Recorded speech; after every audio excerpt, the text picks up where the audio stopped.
Senhoras e senhores deputados, muito bom dia. Vamos dar início à reunião de hoje da Comissão de Orçamento e Finanças, que, como sabem, se dividirá, grosso modo, em dois pontos.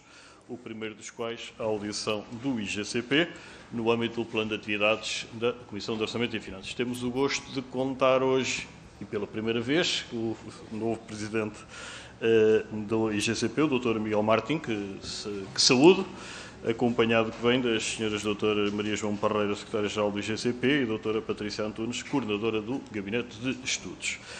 Cumpre-me, antes de dar a palavra ao Sr. Presidente do IGCP, recordar os termos em que esta audição decorrerá, num dia em que estão a decorrer em simultâneo várias audições na Assembleia, o que, de algum modo, justifica que grupos parlamentares menos dotados em termos de número de deputados estejam com alguma dificuldade em acompanhar, o que é mais do que compreensível, mas, dizia eu, darei a palavra ao Sr. Presidente do IGCP para uma intervenção inicial que agradecemos que se contenha em cerca de 10 minutos, após o que darei a palavra aos diversos grupos parlamentares para uma primeira ronda em que a cada grupo parlamentar atribuirei até 5 minutos para formular as suas questões, agradecendo que as respostas, na medida do possível, se pudessem conter em igual período, embora, obviamente, responder pressupõe normalmente mais tempo do que perguntar.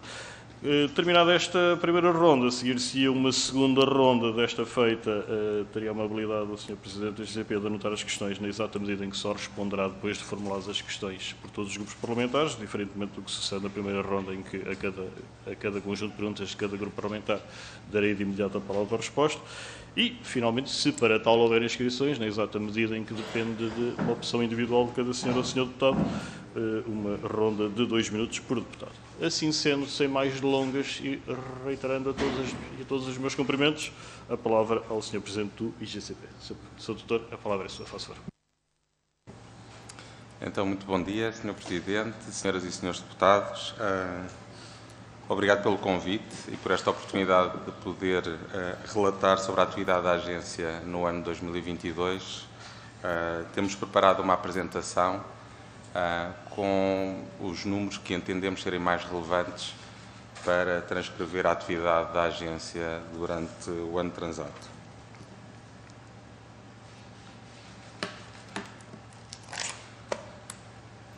Portanto, uma nota de enquadramento do ano de 2022. Portanto, o ano de 2022 inicia-se já com algumas pressões inflacionistas que vinham do ano de 2021, mas claramente a partir de fevereiro é marcado pela guerra na Ucrânia, mais tarde pela pressão inflacionista e mais tarde pela alteração das políticas monetárias dos principais bancos centrais. Importa sublinhar que o efeito da guerra teve um impacto no mercado internacional de energia e no abastecimento de cereais. Penso que todos passámos a conhecer a importância que a Ucrânia tinha no abastecimento do mercado de cereais ao nível mundial. Mas também importa sublinhar que, ao nível da China, continuamos com um período de lockdown da China, com perturbações na cadeia de abastecimento e, por conseguinte, tudo isto potenciou os fenómenos inflacionistas que assistimos, sendo que, ao contrário dos Estados Unidos, a inflação na Europa tem um fundamento mais por via da cadeia do abastecimento, enquanto que a inflação nos Estados Unidos vinha mais pelo lado da procura. Isto levou o banco, a Fed, a reagir mais cedo ao aumento das taxas de referência e depois, na última parte, no último trimestre de 2022, foi a vez do Banco Central Europeu começar a fazer as subidas das taxas diretoras em 75 basis points em setembro, seguido um novo aumento de 75 basis points em outubro e, finalmente, 50 basis points em dezembro. Como podemos observar nesta primeira reunião de fevereiro de 2023, o Banco Central Europeu fez um novo aumento de 50 basis points, perspectiva-se um novo em março e, digamos, agora os mercados começam a descontar ou não um aumento subsequente mais 25 basis points e, digamos, a percepção do mercado em relação ao aumento de taxas é que, ao nível da Europa, se possam situar ao nível dos 3,25 a taxa de refinanciamento.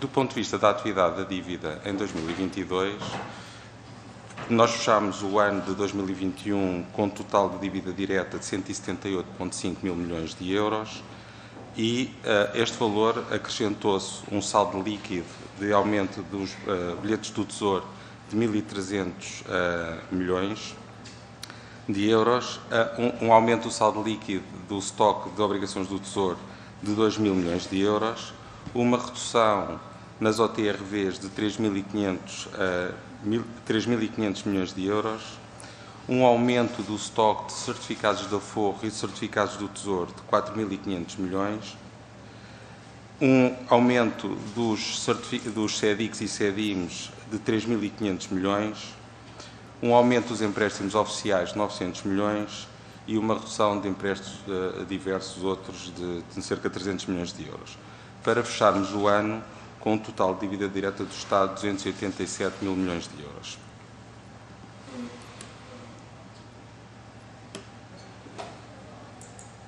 No slide seguinte, que é difícil de ler, pelo menos para mim de aqui, espero que os meus deputados consigam perceber o que está projetado, mas um pouco é um recapitulativo das taxas, do nível das taxas de juros das OTs a 10 anos, desde o ano 2020, desde o ano 2000 até o ano 2023.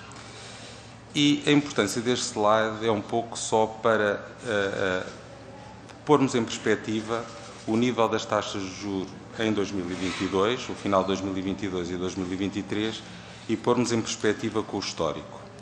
Ou seja, neste momento, as taxas da OT a 10 anos de portuguesas estão à volta dos 3,2%, e temos que recuar até 2014 para encontrarmos as mesmas taxas. Portanto, no fundo, nós temos 10 anos em que a política monetária e a situação económica na Europa levou a um registro de taxas bastante baixo, à qual nos habituámos, mas era importante pôr em perspectiva o nível em que estamos hoje para comparar com o histórico um bocadinho mais alargado, a 20 anos, e vermos que o nível onde estamos hoje não é anormalmente elevado face a um histórico mais longo, apesar de contrastar com o nível de taxas perto de zero que nós registámos ao longo dos últimos 10 anos. Este gráfico, pronto, tem ali alguns fenómenos. A curva portuguesa é a curva azul clara. Temos ali alguns fenómenos que aconteceram, que são do conhecimento de todos, e que levaram a um diferencial entre as taxas de juros de Portugal com os demais países.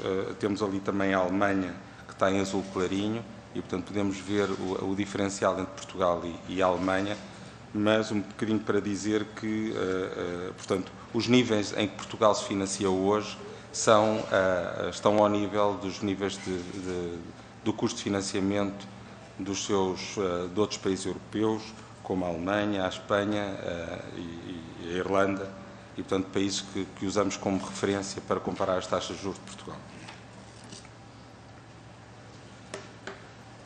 No slide seguinte, temos também uma perspectiva histórica do que têm sido as taxas de referência do Banco Central Europeu, onde também podemos observar que até à crise financeira de 2009, as taxas de diretores do Banco Central Europeu situam-se aos níveis em que estão hoje. A crise financeira de então levou à injeção de uma política monetária expansionista e de um aumento do balanço do Banco Central, o que levou as taxas diretoras a reduzirem e terem estado no zero ao longo da última década, praticamente, mas, uma vez mais, para termos em perspectiva que os níveis atuais não são anormalmente elevados face a um histórico longo, apesar de contrastarem, obviamente, com aquilo que se verificou na última década. Dentro deste slide também, em que, no fundo, queremos dar nota desta alteração da política monetária do Banco Central Europeu, importa também sublinhar que o balanço do Banco Central Europeu atingiu cerca de 9 mil milhões de euros, não, 9 milhões de euros no final do ano passado, e que também dentro do quadro da política monetária mais restritiva do Banco Central Europeu, foram anunciado um programa de redução do balanço de cerca de 15 mil milhões de euros por mês entre março e junho, e após junho existe uma incógnita como continuará a política do Banco Central Europeu. Portanto, estes são os slides que nos dão uma perspectiva do contexto global ao qual Portugal se financia, e aqui o próximo slide é uma perspectiva mais sobre o país. Ao nível do país, eu diria que no ano 2022 trouxe-nos 3 boas notícias sobre 4, e essas 3 boas notícias foram o upgrade do rating da República, primeiro pela DBRS em 26 de agosto, em que o rating da República Portuguesa subiu para menos. Depois, em setembro, foi a vez da Standard & Poor's fazer o upgrading da dívida portuguesa para BBB+. E depois, em outubro, a Fitch também seguiu e fez o upgrading da República Portuguesa para BBB+. Em novembro, que era a outra data de potencial revisão pela Moody's do rating da República Portuguesa, este manteve-se ao nível de setembro de 21, quando tinha sido feito o upgrade pela Moody's para Baa2. Já este ano, em 2023, a DBRS veio reconfirmar o rating que tinha aumentado, portanto, em agosto de 2022, mantendo uma perspectiva estável para a dívida da República.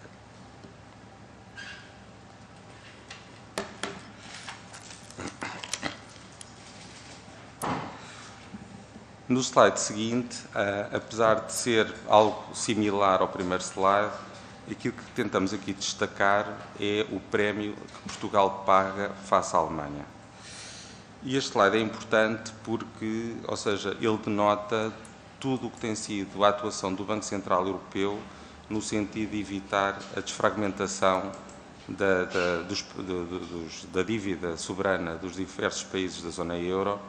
E, portanto, podemos aqui verificar que Portugal tem tido, desde a saída do procedimento por déficit excessivo em 2017, um alinhamento com a Espanha no que diz respeito ao spread que paga sobre a Alemanha. No que diz respeito à dívida há 10 anos, esse spread face à Alemanha tem estado estável mais ou menos à volta dos 100 basis points, apesar de hoje estar cerca de 80, mas digamos há ali uma faixa, um intervalo que ronda os 100 basis points, e este spread tem-se mantido razoavelmente estável. Vemos ali no início de 22, após a guerra, um pequeno aumento, mas que eu diria que se manteve controlado, e, portanto, este papel que tem tido o Banco Central Europeu com políticas para impedir a desfragmentação da Europa continua a ter a sua importância no que diz respeito ao spread que Portugal paga face à Alemanha.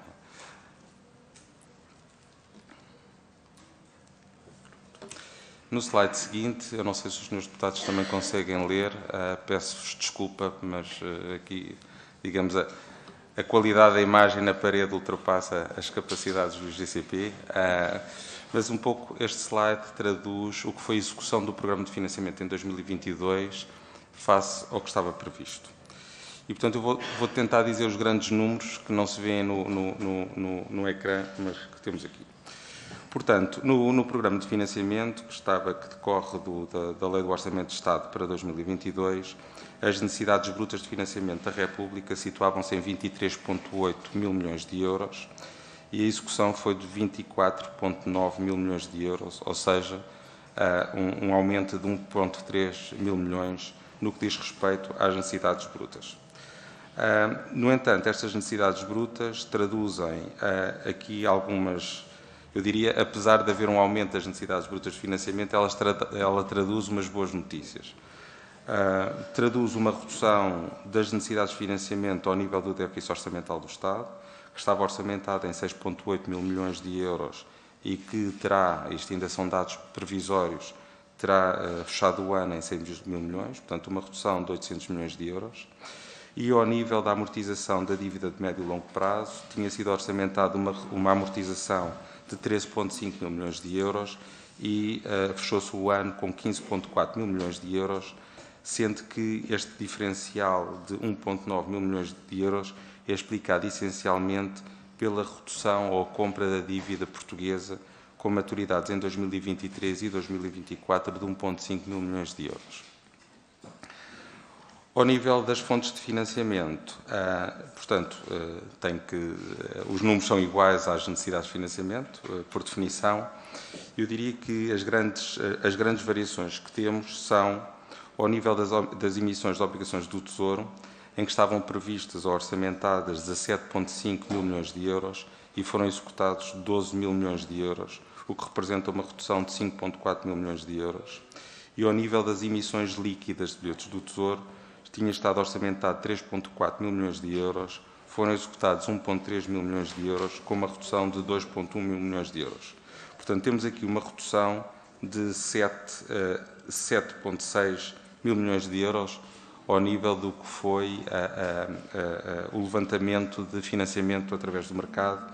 E isto deve-se, por um lado, eu diria que a razão principal deve-se ao comportamento da subscrição dos certificados de aforro e certificados de tesouro, em que o orçamento tinha sido feito numa base neutra, portanto, tinha-se orçamentado um aumento de apenas 148 milhões, mas, de facto, verificou-se no último trimestre do ano, fruto do aumento das taxas diretores do Banco Central Europeu e do aumento do Euribor, um volume extraordinariamente elevado da subscrição dos certificados de aforro e do tesouro, o que provocou termos fechado um ano com saldo positivo de 4.400 milhões de euros. Depois temos também outros movimentos de tesouraria que representaram, que tinham sido orçamentados em 1.100 milhões de euros e fechámos o ano em 3.200 milhões de euros e, no fundo, este acréscimo dos outros movimentos resulta de uma maior preocupação ou eficácia no que diz respeito ao princípio da unidade de tesouraria do Estado e, digamos, uma relação muito mais próxima entre a agência e os diferentes entidades interessadas em fazermos esta política de cash pooling ao nível do que são as contas de tesouraria do Estado.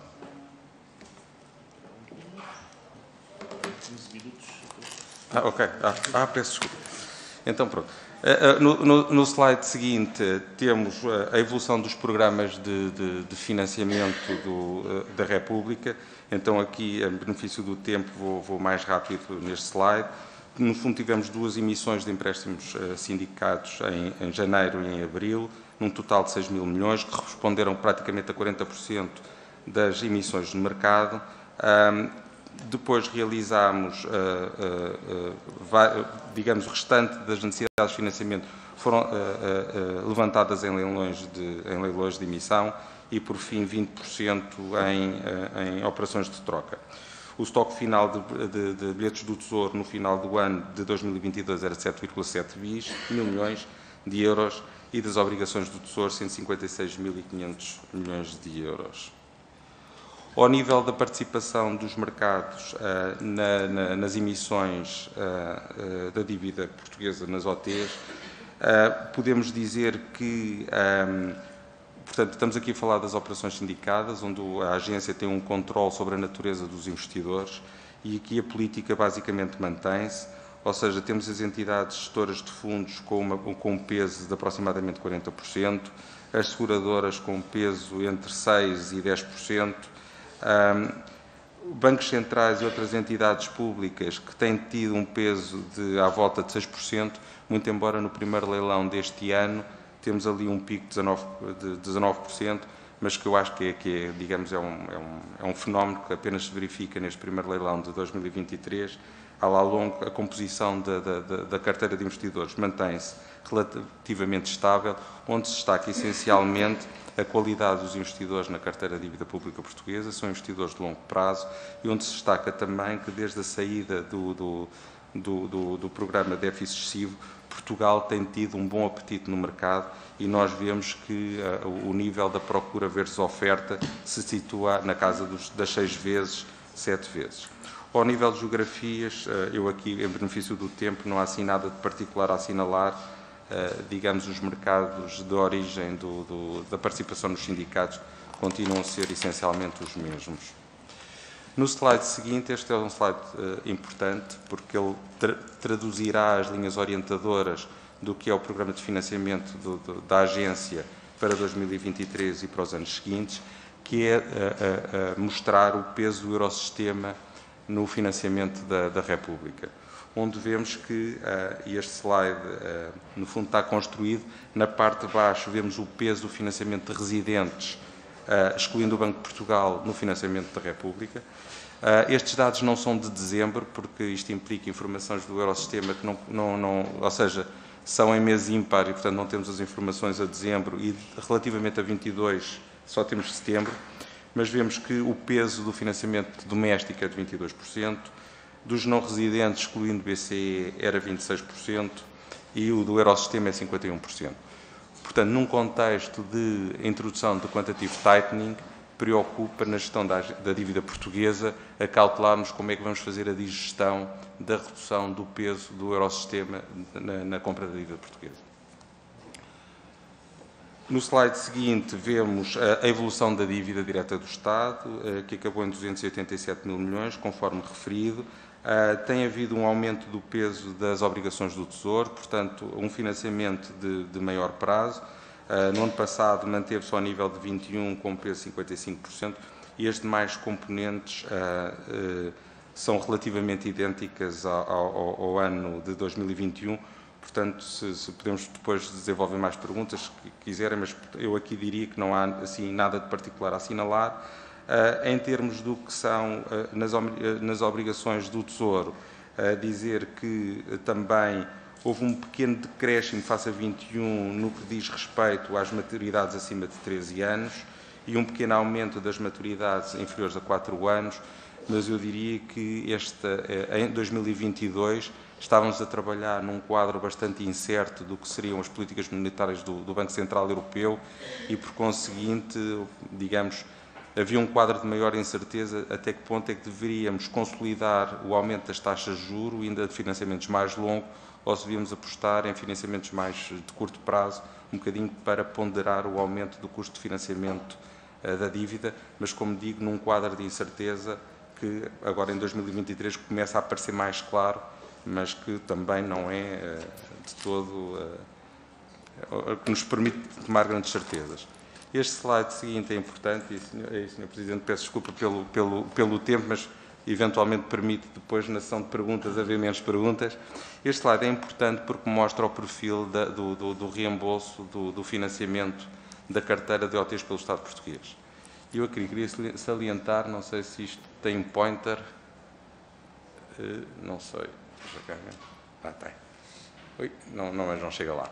Portanto, eu aqui queria salientar que a fotografia de Portugal, neste momento, é uma fotografia boa quando comparada com os congéneres europeus. Ou seja, o montante da dívida que tem que ser refinanciada a 12 meses é apenas 14% e a 5 anos é de 42%. Estes números são muito comparáveis com os congéneres portugueses dentro da União Europeia. No entanto, eu gostava de salientar que, a partir de 2027, nós temos aqui um salto grande, e já em 25 e 26, temos um salto grande no que diz respeito às necessidades de refinanciamento da carteira de obrigações de tesouro quando comparado com os anos transados. E, portanto, se nós pensarmos no que têm sido as necessidades de amortização da dívida portuguesa ao longo dos últimos 10 anos, onde temos estado na casa dos 10 a 15 mil milhões, quando passarmos para entrarmos no ano 2025, temos aqui um salto em que vamos adicionar praticamente 10 mil milhões à necessidade de refinanciar a dívida portuguesa em cada ano. E, portanto, aqui esta montanha que nós verificamos é algo que também vai imperar na estratégia da agência de gestão da dívida um bocadinho e entrar em programas que nos permitem suavizar o perfil dos reembolsos da carteira de dívida portuguesa. À direita temos um quadro que fala das operações que já têm sido feitas para permitir esse alisamento. No ano passado, nós fizemos 2,5 mil milhões de euros de operações de troca, onde trocámos dívida que vence mais, eu não diria de curto prazo, mas dívida que vence até 2024, por dívida para além de 2027, para além da referida compra que referi das obrigações de tesouro 2023 e 2024. No slide seguinte, também falar muito rapidamente dos certificados de aforro e dos certificados do Tesouro. Portanto, aqui podemos observar a evolução enorme que se registou no ano de 2022 comparado com os anos transatos e que, no fundo, serve uma estratégia de todos, que é aumentar a componente dos investidores domésticos dentro da dívida pública, onde podemos ver que em 2022 temos cerca de 26% da dívida portuguesa que é detida por investidores domésticos, portanto, excluindo o Banco de Portugal, e o aumento dos certificados de aforro e do Tesouro servem nesta estratégia de ter uma maior componente de financiamento doméstico da dívida. No slide seguinte traduz o mesmo, no fundo é a evolução dos certificados de aforro e do Tesouro. Tivemos 9,9 mil milhões de subscrições brutas durante o ano de 2022, o que representa 4,4 mil milhões de subscrições líquidas. Um valor de subscrição média por aforrista de cerca de 7 mil euros, mas no quadro de baixo podemos ver o número de aberturas de contas dos últimos 4 anos, onde se estavam sempre na casa dos 20 mil contas novas por ano, e em 2022 tivemos 80 mil contas novas abertas para certificados. No slide seguinte temos a composição do estoque dos certificados de aforro e do Tesouro, onde aqui, no fundo, esta série do certificado de aforro que está em vigor passou de uma ponderação de 9% dentro do estoque para uma ponderação de 29%, também um bocadinho em detrimento de uma redução dos certificados do Tesouro, que pesavam cerca de 60% da carteira em 2021 e reduziram para 44% em 2022. Quase para concluir, Sr. Presidente, e peço desculpa pela delonga do tempo, um bocadinho para falar do que são as projeções do nível da dívida do Estado português sobre o PIB na óptica de Maastricht. Segundo as últimas estimativas que foram publicadas, espera-se que no ano 2022 se feche com uma dívida sobre o PIB de 114,7%. Este valor compara e está abaixo de 2019, portanto, abaixo do nível anterior ao aumento do endividamento resultante do Covid, e, segundo o Orçamento de Estado, prevê-se que este ano se feche com 110,8%, o que representaria um nível similar ao de 2011, antes da crise soberana, e, portanto, uma trajetória de dívida que tem sido bastante apreciada ao nível das agências de rating e que tem permitido e sustentado o aumento do rating da República Portuguesa. Por fim, falar na curva dos encargos da dívida. Em 2022 vemos uma inflexão do custo marginal, ainda permitindo uma redução do custo médio de 1,9% para 1,8%, mas obviamente em 2023 o cruzamento das curvas implicará que a curva marginal comece a pesar e assistirmos a um aumento do custo médio da dívida. Pronto, e o último slide, um bocadinho só para dizer que, ao nível do programa de financiamento para 2023, espera-se este ano umas necessidades brutas de financiamento de cerca de 23,9 mil milhões de euros, que compara com os 24,9 de 22, e ao nível das necessidades líquidas de financiamento, 12,4 mil milhões de euros, que compara com 2022 de 9,5 mil milhões de euros. Sr. Presidente, Srs. Deputados, peço desculpa pelo tempo, mas espero ter contribuído para a informação e para as perguntas subsequentes. Muito obrigado. Muito obrigado, Sr. Presidente. Derrapagem de 200%, que compara bem com o rigor que o IGCP há muito nos vem transmitindo, e, portanto, levamos à conta daquela que é a estreia do Sr. Presidente nestas audições, e, portanto, também queremos salientar que, de facto, muito contribuirá para a evolução dos trabalhos, e eu queria agradecer antecipadamente que depois este slide possa ser distribuído pelos senhores deputados e, portanto, pelo manancial de informação que contém.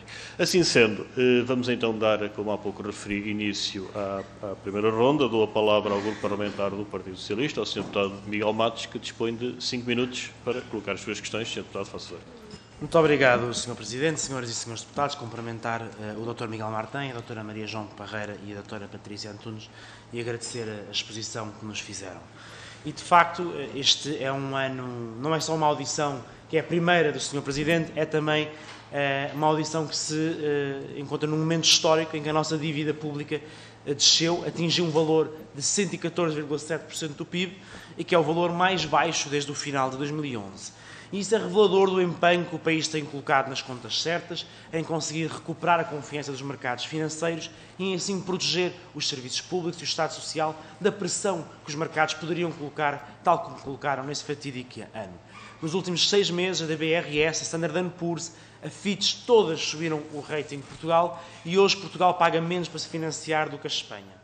E isso é revelador da credibilidade que granjeámos nos mercados, muito além daquilo que foi o contributo que o BCE teve e que teve para todos os países.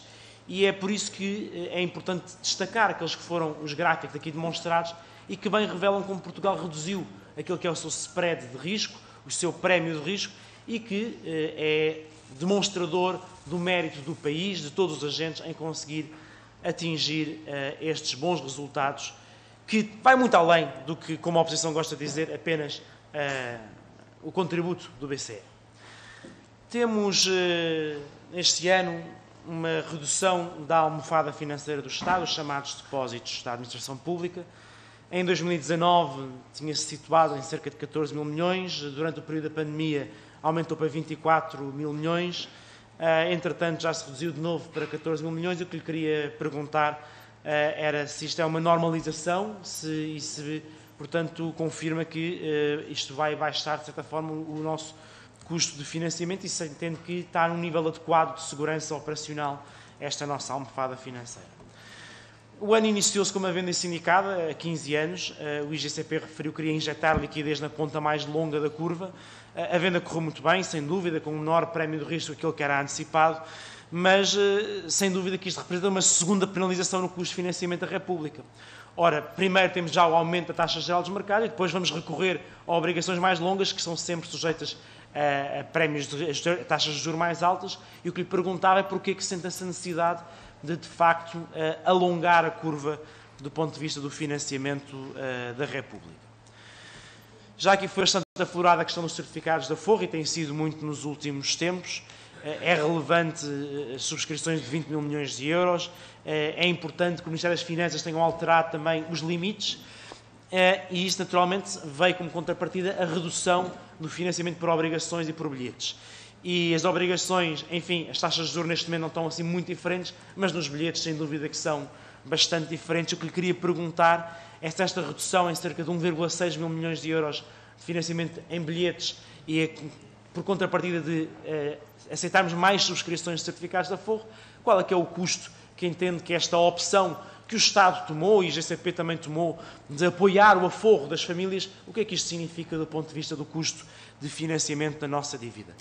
O Governo também anunciou que recentemente queria pôr as verbas do PRR a render, como outras entidades têm as suas disponibilidades financeiras aplicadas em dívida pública, e perguntar-lhe também se tem uma estimativa de que tipo de ganhos isto poderia ter também do ponto de vista do financiamento da República. Uma pergunta um bocadinho sobre o funcionamento da vossa organização. O plano estratégico que tinha terminado em 2021 foi estendido para 2022. Se têm em vista lançar um novo plano estratégico a começar em 2023.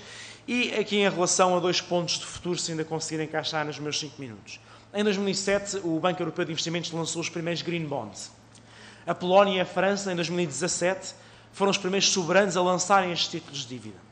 Até ao final do primeiro semestre do ano passado, segundo o Banco Internacional de Settlements, o mercado de obrigações verdes, sociais e sustentabilidade já tinha levantado 2,9 bilhões de dólares e os soberanos eram 7,5% deste mercado. Inclui a Alemanha, a Espanha, a Suíça.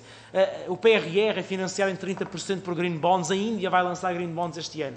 E a pergunta que lhe queria colocar e que é importante para um país que aprovou a Lei de Base do Clima é: e Portugal? Quando é que teremos o nosso primeiro Green Bond? O que é que falta para podermos emitir este tipo de dívidas? E se em 2015 o Banco de Portugal detinha 9% da dívida portuguesa, hoje tem 43%, foi muito relevante aquele slide que nos mostrou que é uma informação nova de quaisquer perspectivas para o Eurosistema continuar a financiar a República e, de facto, estão suspensas as compras líquidas, mas pode-se fazer reinvestimentos. E, de facto, era perguntar-lhe, por fim, qual é que é a vossa expectativa do ponto de vista desta política de reinvestimentos do Eurosistema na dívida pública portuguesa, e agradeço muito as vossas respostas. Obrigado.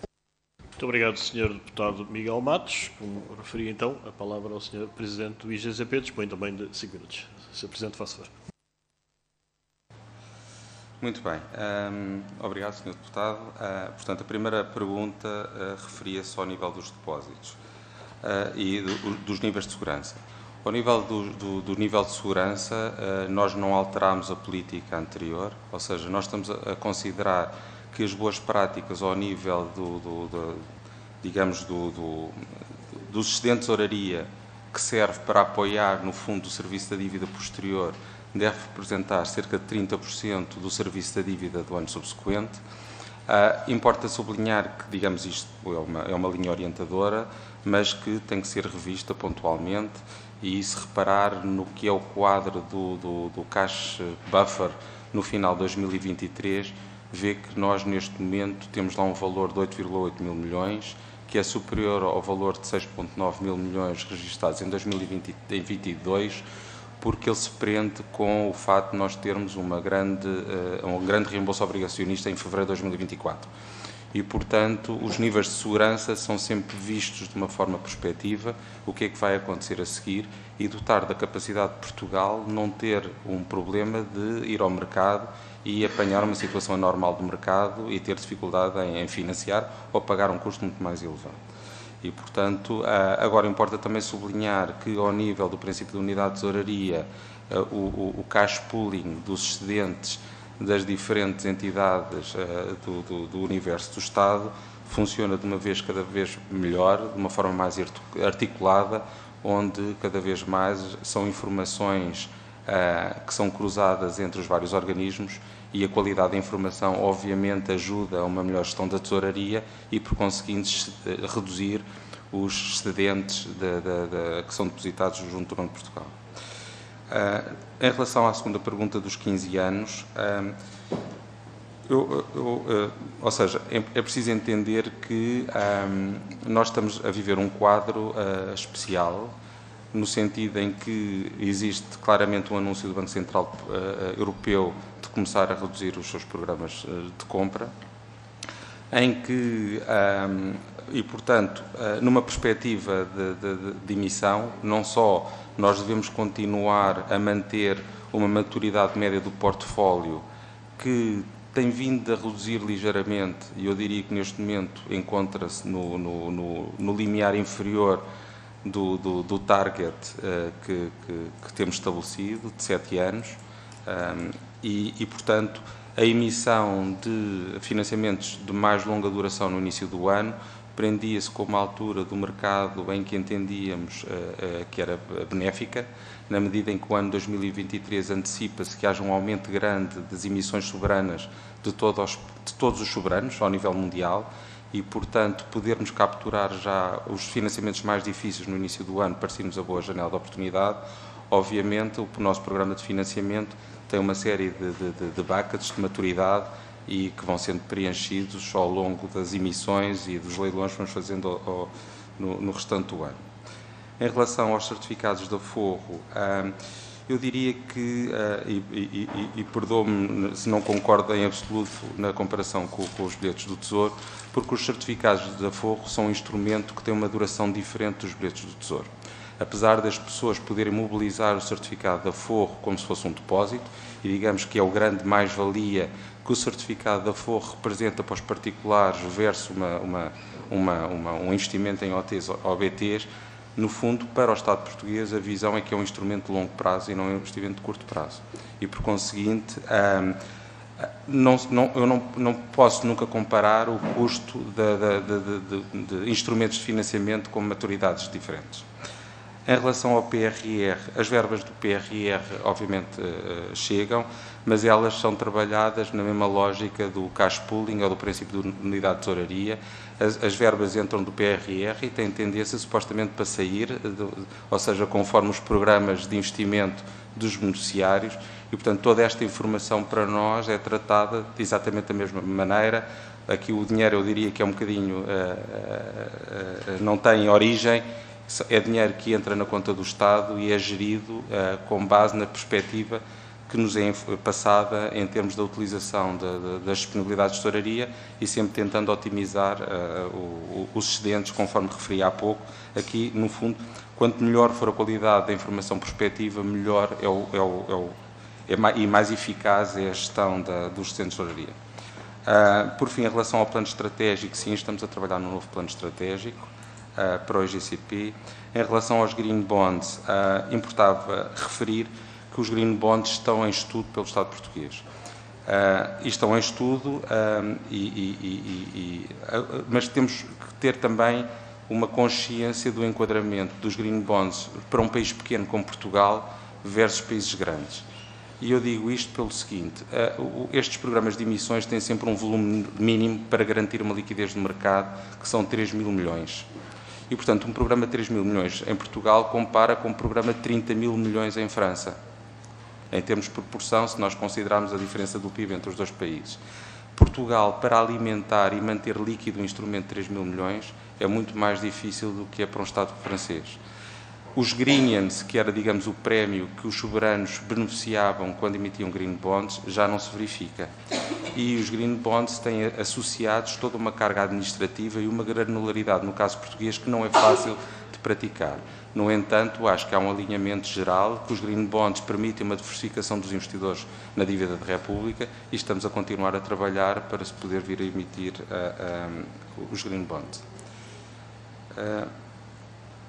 Por último, tínhamos a pergunta da política de reinvestimento, que eu pedi ao Sr. Deputado só para me relembrar a pergunta, se não se importa. Apesar do Sr. Deputado já ter esgotado os seus 5 minutos, faço favor. Muito obrigado, Sr. Presidente. Portanto, a questão era de notar que, de facto, em 2015 o Banco de Portugal tinha 9% da dívida portuguesa, hoje tem 43%, e estando as compras líquidas suspensas, os reinvestimentos estão autorizados. Portanto, qual é que é a expectativa do IGCP de esta dívida ser refinanciada? Nós estamos a fazer trabalho de casa para tentar responder essa pergunta, mas também ela suporta o nosso quadro do programa de financiamento e exatamente o fazer estas emissões mais longas no início do ano permite-nos acautelar uma alteração do programa de reinvestimento por parte dos bancos centrais, que, como sabemos neste momento, é extremamente limitado na visibilidade que nós temos entre março e junho, e após junho não sabemos qual é. Muito obrigado, Sr. Presidente. Vamos então prosseguir dando a palavra ao Grupo Parlamentar do Partido Social Democrata. Vou dar a palavra ao Sr. Deputado Hugo Carvalho, na sua qualidade de novo membro da Comissão de Orçamento e Finanças. Há várias intervenções hoje, na reunião de hoje, que o são pela primeira vez. Cumprimento o Sr. Deputado Hugo Carvalho e dou-lhe a palavra também. 5 minutos, faça. Muito obrigado, Sr. Presidente, pela nota de boas-vindas também, Srs. Deputados. Nota de boas-vindas também endereço nos meus cumprimentos ao Sr. Presidente do IGCP, Miguel Martã, que acompanha também uma referência que acho que devemos fazer à Dra. Cristina Casalinho, pelo trabalho de proximidade que fez com o Parlamento e que esperamos continuar com Vossa Excelência e com a sua equipa, que também cumprimento. Adivinhará que as questões são sobre a atividade que interessa, que é a gestão da dívida pública portuguesa, num ano de 2022, que foi um ano de profunda alteração, que já demonstrou nos slides, um ano de charneira em que se inverteu a política monetária do Banco Central Europeu. O Jornal de Negócios até há 2 dias nos lembrava que nos últimos 7 anos o Governo atingiu poupanças de milhares de milhões de euros decorrentes da política do BCE. Se houve um herói em 2020, como aqui lembramos, teria sido o BCE na última audição do IGCP, não foi só em 2020, foi em toda a governação do Partido Socialista. O Sr. Deputado Miguel Matos, aqui no exercício de tentar adivinhar o discurso da oposição, diz que a oposição gosta de falar nestas coisas. Não é gostar, fala porque se preocupa. O PS põe as coisas num sentido em que, bem, não foi só o BCE. Pois, nós pomos num sentido, e se não houvesse BCE? E se não houvesse BCE? Porque esse é o risco, é mudar esta componente, que é uma componente grande. E, portanto, esta coisa do milagre económico, do milagre financeiro, dos brilharetes financeiros, acabou para o Governo do Partido Socialista e, portanto, estamos numa posição diferente para todos, diferente para o IGCP, que tem um novo Presidente, mas tem, sobretudo, um novo contexto em que vai financiar o Estado. E, portanto, isto tem logo impacto em quais são as novas linhas de orientação estratégica do IGCP, nomeadamente ao nível dos juros. Se o juro era 0 ou perto de 0, como ali nos mostrou naquele gráfico, passa a ser 1, 2, 3, isso tem repercussões no nosso financiamento e, portanto, eu pedia, até que recordando desde setembro qual foi o aumento real desta taxa, qual é o eventual aumento de encargos que nós também vamos ter, o que é que isto pode significar, até em emissões que o IGCP já tenha feito, que já possam estar cobertas, quais são as necessidades, até relativamente às necessidades de financiamento e de refinanciamento, que também colocou na sua apresentação, do Estado para 2023, o que também coloca aqui, que colocou o IGCP na última audição que aqui fez, alertando para os valores de amortização de dívida atípicos que nós vamos ter nos próximos anos, tendo em consideração que também temos dívida para liquidar. Aliás, uma coisa é certa, nós teremos sempre dívida para liquidar. No fundo, numa pergunta simples, quanto é que nós podemos pagar a mais de juros? E, por outro lado, o que é que o IGCP está a propor fazer para diminuir este impacto de encargos adicionais de juros que possamos ter? Isto de um lado importante, que é o lado do nosso financiamento. Há outro lado que também focou na sua intervenção inicial, que tem a ver com a poupança. Nós temos visto, de facto, a remuneração dos certificados de aforro aumentar. E ainda bem, porque há falta de consideração que a banca tem pelos cidadãos e pelos seus depósitos, haja no país mecanismos de valorização da poupança. E, portanto, os certificados de aforro configuram um mecanismo deste género. Em 2021 passavam os 12 mil milhões de euros. Eu vi referência ao valor de acréscimo nos últimos tempos, que penso que ficou nos 4.500 milhões de euros, segundo os seus dados. No fundo, sou também obrigado a perguntar-lhe se o IGCP tem alguma intenção ou alguma instrução por parte da tutela de alterar as condições de remuneração dos certificados de aforro, ou se, por outro lado, vai manter o que tem sido um aumento da remuneração deste tipo de certificados. De forma conexa, nos certificados de tesouro, que têm perdido um bocadinho a atratividade, sou também obrigado a perguntar-lhe se há intenção de os alterar de alguma forma, de os melhorar de alguma forma, ou de haver algum produto no retalho diferente para o próximo ano. Nos segundos finais, Sr. Presidente, eu queria também colocar uma questão, talvez mais operacional, que tem a ver com um anúncio do CTT, que anuncia um canal online para subscrever certificados de aforro e, no fundo, de alguma, vamos dizer, de alguma dependência do CTT, do IGCP ao CTT. No fundo, o CTT anuncia um site para circular produtos do IGCP. Por que não ser o IGCP a ter essa relação com o investidor? No fundo, se há esta intenção de ajudar os portugueses a investir, porque é que esta dependência está no CTT? Porque é que os cidadãos têm que ir ao CTT, a um balcão do CTT, os cidadãos que os têm perto de si, abrir a conta para o fazer? Porque é que não pode simplesmente haver um balcão online no IGCP? Bem, quer dizer, não pode, porque é um bocadinho ir ao site do IGCP, que tem pelo menos décadas de existência, portanto é um repto que eu também lhe deixo aqui, de melhoria nesta transição digital da administração pública, que era muito importante. Por que não ser o IGCP a ter estas ferramentas para lidar diretamente com o investidor? E se há esta dependência do CTT em toda esta operação, eu pergunto, porque o CTT, ou se consideram que pode ser um concurso aberto a mais entidades. E assim termino, Sr. Presidente. Muito obrigado e muito obrigado. Muito obrigado, Sr. Deputado Carvalho. A palavra, então, ao Sr. Presidente do IGCP para responder também 5 minutos. Sr. Presidente, faça favor. Muito bem, muito obrigado, Sr. Deputado. Portanto, de facto, ou seja, neste novo contexto dos mercados internacionais, no que diz respeito às linhas de orientação estratégica do financiamento, é apelar à diversificação das fontes de financiamento.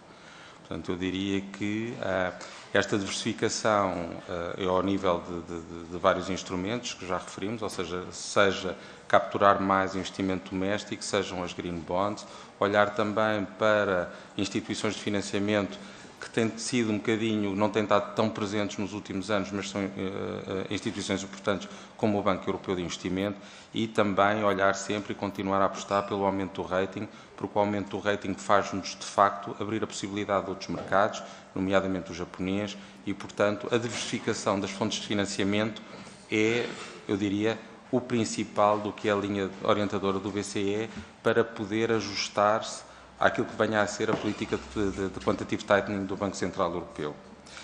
Em termos, na pergunta do aumento de encargos, eu acho que é importante olharmos para a questão do aumento de encargos de várias formas.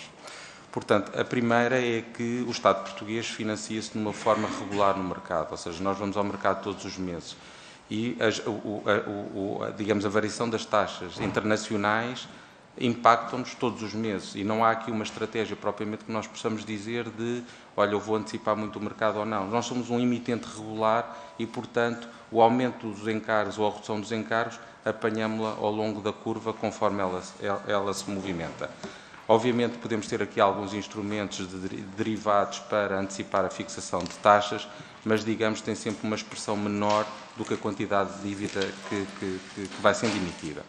Importa também, quando fala da sustentabilidade, olharmos sempre para as taxas do ponto de vista do custo real e não do custo nominal, porque, obviamente, o aumento de umas taxas nominais num quadro de inflação, onde o quadro de inflação tem impacto sobre o PIB, tem impacto sobre as receitas do Estado, importa olhar para a relação dos dois e ver a sustentabilidade dos juros nominais versus as receitas nominais do Estado que beneficiam sobre a inflação. Portanto, apesar de nós estarmos a olhar para taxas nominais mais elevadas, as taxas reais continuam negativas e, portanto, digamos, a questão da sustentabilidade deve ser colocada dentro do contexto inflacionário em que os encargos aumentam. No que diz respeito aos certificados da Forro, obviamente, e aos certificados do Tesouro, eles têm imbuído um valor extremamente importante para o forrista, que é a estabilidade. E, portanto, este é um valor que deve pesar na forma como a agência propõe para o Estado e como é que o Estado analisa alterações aos produtos. Temos sempre aqui um caráter de estabilidade que pretendemos promover. Isto dito, não quer dizer que nós não olhemos para as condições do mercado e avaliemos em cada momento em que, de certa maneira, é que as condições devem ou não ser alteradas, com base no princípio orientador da estabilidade, mas também o princípio estratégico de captar financiamento doméstico para a República. E, portanto, a alteração das condições dos certificados da Forro e do Tesouro é algo que o IGCP avalia de uma forma permanente e, quando entende que as condições do mercado são suficientemente mais certas do que aquelas que estão agora, como muito bem referiu, hoje em dia vivemos num contexto de remuneração pela banca comercial que é reduzido e, portanto, quando as condições estão mais claras e mais certas, então, digamos, reúnem-se melhor as condições para se poder avaliar a oportunidade de se introduzir novos produtos. Falou no CTT e na transição digital e queria lhe dizer que estou completamente de acordo consigo. Não podia estar mais de acordo. Dentro do plano estratégico que invoquei há bocadinho em 2023, a transição digital do IGCP é uma pedra basilar. Portanto, posso-lhe só confirmar que, de facto, está dentro das nossas linhas orientadoras resolver as questões que referiu. Em relação ao CTT ser o único canal, de facto, de distribuição física dos produtos, não se trata de uma questão de falta de concorrência ou falta de licitação por parte do IGCP, trata sim de uma realidade dos agentes económicos do mercado financeiro português, onde a banca não está interessada em distribuir estes produtos, porque entende que canibaliza os seus depósitos, o que já não é a mesma coisa que noutras geografias da zona euro. Mas estou perfeitamente alinhado com a sua orientação estratégica. Aliás, o IGCP, não só para os aforristas, mas também para o setor empresarial do Estado, tem dentro do plano estratégico que vai fazer uma enorme preocupação no interface entre a agência e os seus clientes, procurar melhorar a jornada do cliente, procurar melhorar a relação com o cliente, porque entendemos que, para além da qualidade do serviço e da satisfação do cliente, também nos permitirá reduzir os custos do financiamento da República. Muito obrigado. Muito obrigado, Sr. Presidente. Prosseguimos dando a palavra ao Grupo Parlamentar do Chega, ao Sr. Deputado Rui Afonso, a quem cumprimento. Muito obrigado, Sr. Presidente. Mais uma vez cumprimento o Dr. Miguel Martim, a Dra. Maria João Parreira e a Dra. Patrícia Antunes. Nós temos 5 questões, obviamente nem todas vão incidir sobre o plano de atividades de 2022, incidirão mais sobre questões futuras, mas eu queria começar pelo crescimento da dívida. A dívida direta do Estado aumentou 12,9 mil milhões de euros em dezembro de 2022 para quase 287 mil milhões de euros. É um valor recorde. Nunca o Estado esteve tão endividado e desde setembro de 2011 que não se endividava tanto num só mês. Os dados recentemente divulgados no vosso boletim de janeiro deste ano revelam que, apesar do Governo ter conseguido reduzir o fardo da dívida entre janeiro e novembro de 2022 num ritmo médio mensal de 1,5%, a verdade é que houve um disparo de cerca de 4,7% em dezembro e que anulou por completo, digamos, todo o esforço feito ao longo do ano, segundo o nosso entendimento. E por isso, Dr. Miguel Martim, nós gostaríamos de obter um comentário de Vossas Excelências sobre esta matéria e, sobretudo, porque é que Portugal continua a aumentar a sua dívida pública em termos absolutos, sendo que este ano estará previsto a subida para 302 mil milhões de euros. Trata-se de um aumento de 13 mil milhões de euros em relação ao estimado para 2022, apesar da queda prevista no rácio do PIB. Salientamos que o aumento em 2023 é superior, inclusive, ao verificado em 2022, ou seja, há uma aceleração no endividamento em termos absolutos, portanto, que crescerá sensivelmente 4,5% em relação ao ano anterior. A nossa segunda questão tem a ver com a troca de empréstimos por subvenções para baixar a dívida pública em 2023 no âmbito do PRR. O financiamento do Estado previsto para 2023 vai ter menos dívida, porque, entre outros fatores, o Ministério das Finanças fez recentemente um acerto ao programa de financiamento onde reduz o recurso à dívida, designadamente aos empréstimos que estavam previstos no âmbito do PRR. Com esta calibragem patente no novo Programa de Financiamento da República Portuguesa para 2023, aprovado pelo Sr. Ministro das Finanças, a 3 de janeiro de 2023, o Estado português baixa a meta da dívida na parte que procede da União Europeia, portanto estamos a falar do PRR, em mais de 500 milhões de euros. Em cima disto, há também uma redução muito substancial do valor a ir buscar aos mercados ao longo deste ano, estamos a falar através das tais obrigações de tesouro. Mas, para compensar aquela redução de verbas no PRR, passará de 835 milhões para 300 milhões de euros, serão recebidas as tais componentes, ou melhor, serão recebidos os fundos na componente de subvenções. Ou seja, Vossas Excelências já não incluem os referidos 500 milhões de euros na dívida, já que não são empréstimos a reembolsar, mas efetivamente serão menos 500 milhões de euros a serem injetados na economia portuguesa. E, portanto, gostaríamos de obter um comentário sobre a estratégia adotada e se Vossas Excelências consideram mais importante reduzir a dívida pública em 500 milhões do que injetar esse mesmo valor na economia, mesmo que seja sob a forma de empréstimos. A nossa terceira questão tem a ver com o agravamento das taxas de juros, também já foi falado aqui por outros deputados. Precisamente hoje, 8 de fevereiro, o IGCP vai conduzir um leilão de obrigações de tesouro a 10 anos, com montante indicativo entre 750 a 1.000 milhões de euros. O anterior leilão de obrigações de tesouro com esta maturidade, realizado a 12 de outubro do ano passado, salvo erro, o IGCP tinha colocado 651 milhões de euros à taxa de 3,230%, tendo a procura atingido 1.166 milhões de euros, ou seja, 1,79 vezes o montante colocado. Já neste ano, a 5 de janeiro, Portugal colocou na primeira venda sindicada de 2023 3.000 milhões de euros em obrigações de tesouro a 15 anos à taxa de 3,689, ou seja, podemos aferir pela tendência destas duas operações, embora com maturidades diferentes, que existe um agravamento gradual, acima dos 3%, dos custos de financiamento do Estado português, mesmo nas maturidades mais longas, pelo que gostaríamos de obter um comentário sobre a evolução das taxas de juros e que impacto efetivo é que estas terão para as contas públicas. Por outro lado, também gostaríamos de obter um comentário sobre como Vossas Excelências veem o anúncio de que o Banco Central Europeu estará ainda menos presente no mercado de dívida, podendo levar a um agravamento das IELTS, da zona euro, e se isso revela um motivo de preocupação para o IGCP. A nossa quarta questão tem a ver com os riscos de financiamento, sendo um dos objetivos gerais do IGCP a gestão do financiamento do Estado, procurando garantir-se estabilidade no financiamento público e eficiência na gestão da carteira de dívida pública com a preservação dos níveis de liquidez adequados. Gostaríamos que nos esclarecesse quais são os principais riscos que o IGCP identifica atualmente para essa estabilidade no financiamento do Estado, no Estado português. E a nossa última questão tem a ver com o plano de atividades em si.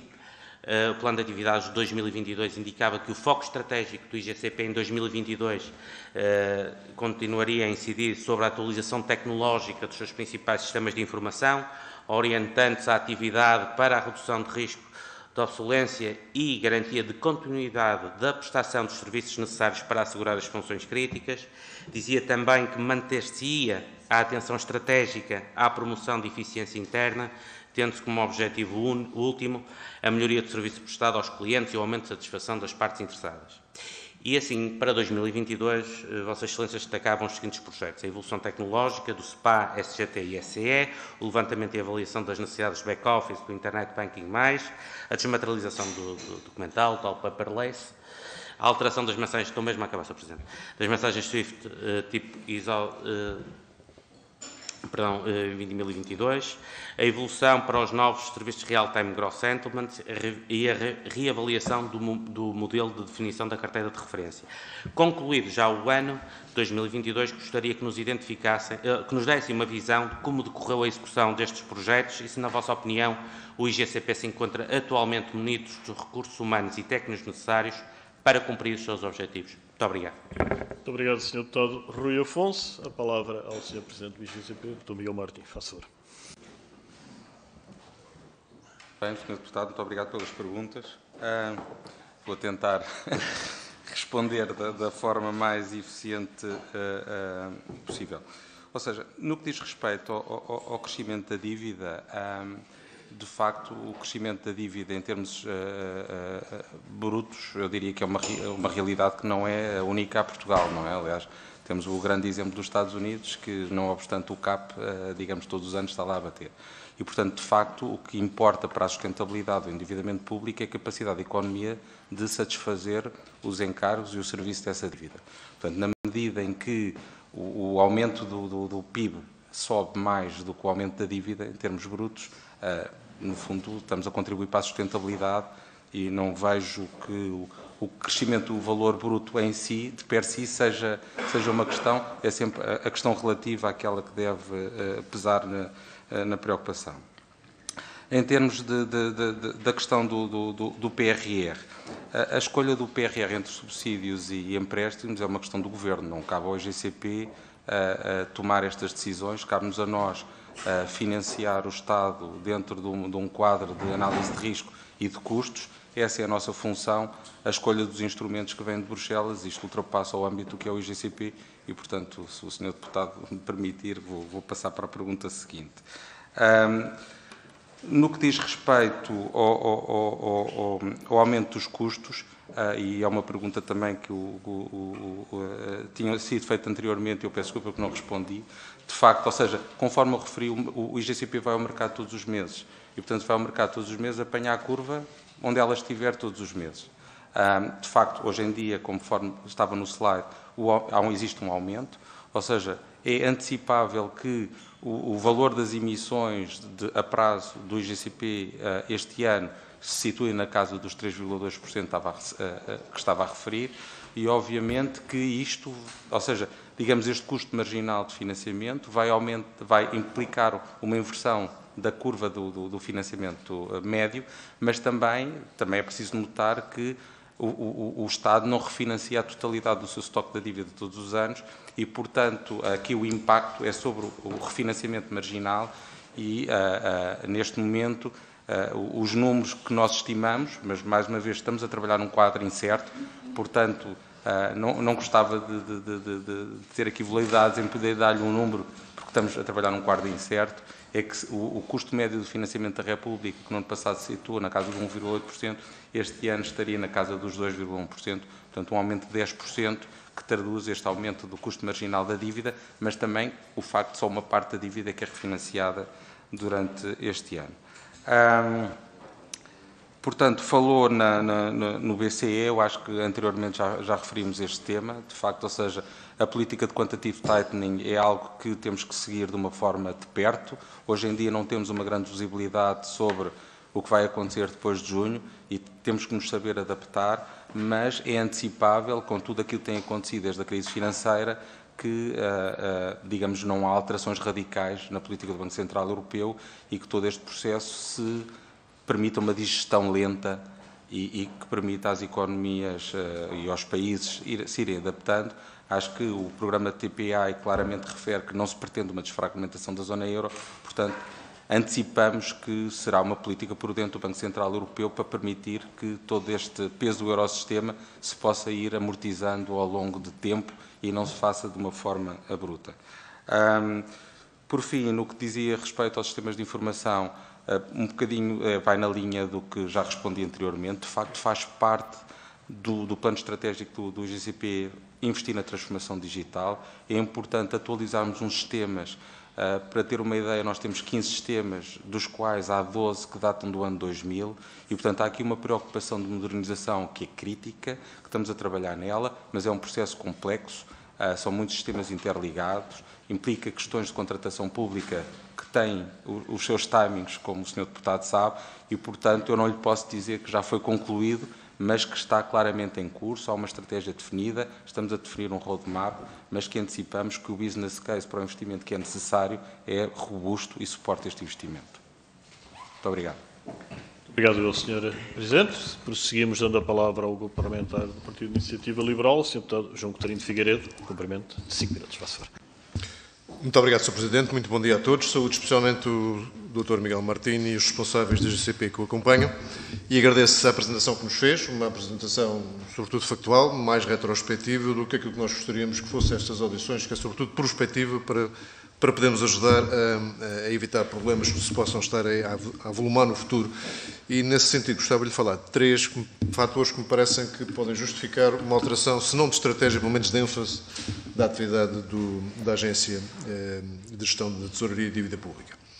A primeira já foi aqui longamente falada, mas eu gostava de lhe dar aqui um ênfase um bocadinho diferente, que é a alteração da política monetária de boa parte dos bancos centrais, em especial do BCE, de expansionista para contracionista. Em termos práticos, há uma série de programas de compra de dívida que vão ser ou desfeitos ou reduzidos fortemente, e não sei se tem noção desse programa de venda mensal dos 15 mil milhões que falou há pouco, portanto um total de 45 mil milhões, num balanço que o próprio Sr. falou de cerca de 9 bilhões à portuguesa, portanto 9 mil milhares de milhões, que portanto, não é isso certamente que vai ser o fim da história da reconversão do balanço do BCE e, portanto, como é que isso vai refletir nos programas de compra que foram, de alguma forma, extraordinários, quer o APP, quer o PEPP, quer o PSPP. Portugal tem cerca de 54 mil milhões de euros de dívida pública nos balanços do Banco Central Europeu. Quanto deste total é que estima que seja reduzido durante o ano 2023 e como é que o IGCP se deve posicionar nessa redução? O segundo fator tem a ver com algo que não foi suficientemente esclarecido, na minha opinião, que é o papel dos investidores domésticos na subscrição de dívida pública, quer do estoque, quer mesmo em mercado secundário. Paulatinamente, desde 2015, o peso dos detentores domésticos, e aqui incluo o Banco de Portugal, porque estou preocupado, como vai ver, com o risco sistémico, tem subido de 46% para 65% do total do estoque de dívida pública emitido. O que é, paulatinamente, portanto, passou de menos de metade para praticamente 2/3, o que é bom sinal do ponto de vista da confiança dos aforradores na economia nacional, até o dia em que possamos ter um problema de dívida soberana, como já tivemos algumas vezes nas décadas passadas, e isso infectar o sistema como um todo. Portanto, que orientação, se é que há alguma, porque o Banco de Portugal tem a sua própria autonomia na composição de carteira, que orientações devem ser dadas estrategicamente para haver um mix saudável de detentores domésticos e internacionais da nossa dívida pública. E o terceiro, e talvez o objetivo mais concreto, é nas estimativas que certamente o GCP faz, qual é que estima que será o custo médio da dívida pública portuguesa no final do ano 2023 e para além, se tiver visibilidade para isso. E se o custo médio não for um fator demasiado previsível para vós, porque depende de muita coisa que está fora do nosso controle, pelo menos o prémio de risco em relação à Alemanha. E em relação à Alemanha, deputado Miguel Costa Matos, desculpa interpelá-lo diretamente, não é em relação à Espanha. O PS gosta muito de se comparar com os piores da aula. A Espanha é hoje em dia o patenho feio da economia europeia. Não é com a Espanha que nos devemos comparar, é mesmo com a Alemanha. O Sr. Doutor disse na sua apresentação que esse prémio de risco tenha estado estável à volta dos 100 basis points nos últimos anos. Se é essa a margem que queremos continuar a manter e que se estima que isso vai ser possível de manter até ao período para o qual temos visibilidade. Recordo, para quem possa estar menos habituado à aritmética destas coisas, que cada 10 basis points da nossa dívida, em português, a cada 0,1% de aumento de custo da dívida, são praticamente 300 milhões de euros de custo para os contribuintes, e isto não é algo de sumenos. Portanto, com todos estes fatores, e dado que o IGCP não tem só funções de gestão do financiamento e da tesouraria do Estado diretamente, também o tem relativamente à parte do setor público empresarial e em muitos fundos e serviços autónomos, que orientações é que estão a ser dadas para que todos estes fatores sejam devidamente acomodados e possamos ter a gestão da nossa dívida pública tão sólida e segura quanto possível.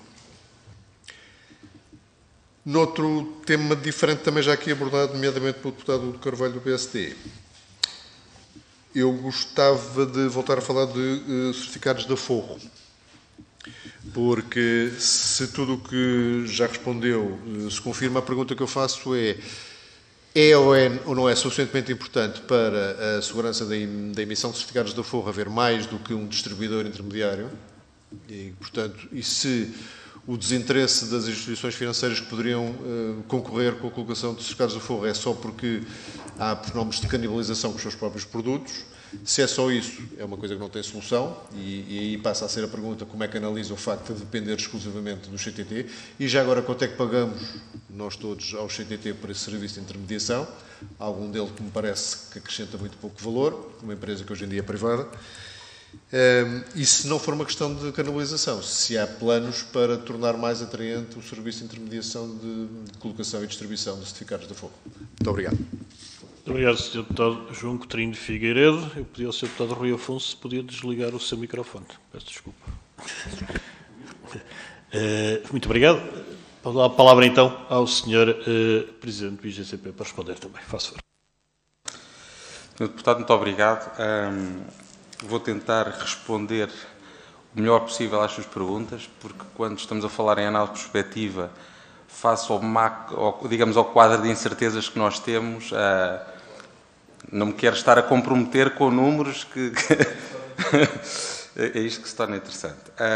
No que diz respeito às informações que temos, que hoje que são limitadas, como sabemos, portanto apenas temos as informações que foram publicadas pelo BCE, que são limitadas e que não nos dão grande possibilidade.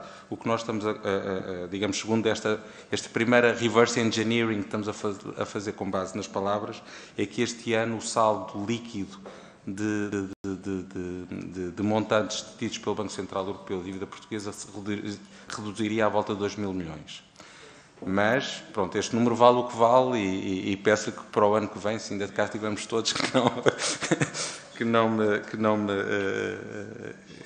que entenda o caráter incerto desta estimativa. Depois, em relação ao que é o mix saudável de dívida portuguesa, eu recupero aqui o slide que tínhamos antes, em que vemos que, do ponto de vista doméstico, temos cerca de 26% da dívida tida por domésticos. Eu penso que o pico foi em 2017 e 2018, em que tínhamos 35%. Obviamente, digamos, aqui o objetivo de continuarmos a subir e chegarmos a estes patamares, pelo menos entendemos que são salutares. Aliás, nós vimos, ao nível do Japão e da Itália, onde o peso da detenção de dívida por parte de domésticos é um fator de estabilidade e, portanto, dentro deste enquadramento de quantitative tightening, o continuar a apostar que a dívida seja detida por domésticos sem, digamos, com isto haver uma consequência no risco sistémico que falava há bocadinho, portanto, porque são detentores de natureza diferente da dívida, é importante.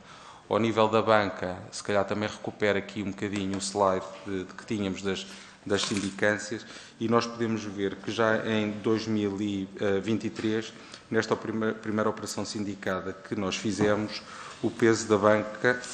onde é que ele está? Não é aqui? Está aqui. Portanto, o peso da banca, que normalmente andava à volta dos 40%, já foi reduzido para 20%. Não é este slide, peço desculpa, é este. O peso da banca já está a reduzir, mas também, mais uma vez, eu penso que o facto de a política do Banco Central e as facilidades que dava à banca para, digamos, depósitos de títulos soberanos, e a inversão dessa política também leva a uma redução da participação na banca na detenção de dívida pública portuguesa. Em termos do custo médio, penso já ter respondido anteriormente a esta pergunta, portanto, estamos a pensar que, em termos do custo marginal da dívida, se situa à volta dos 3,2%, com aumento da dívida média passado de 1,8% para 2,1%. Depois, ao nível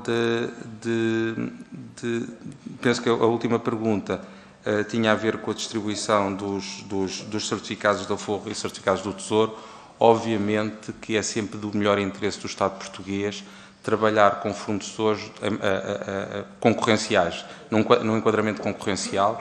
Esse enquadramento concorrencial, hoje em dia, não podemos dizer que exista verdadeiramente, e obviamente está dentro dos planos da agência poder contribuir para uma melhor, digamos, pôr os agentes de mercado e as partes interessadas a trabalhar em concorrência, no sentido de não só, digamos, termos, digamos, uma melhor capacidade de distribuição dos produtos, também apostando nos canais digitais, obviamente, no sentido de, através da concorrência, podermos controlar melhor os custos anuais que pagamos aos CTTs pela distribuição dos certificados de Aforro.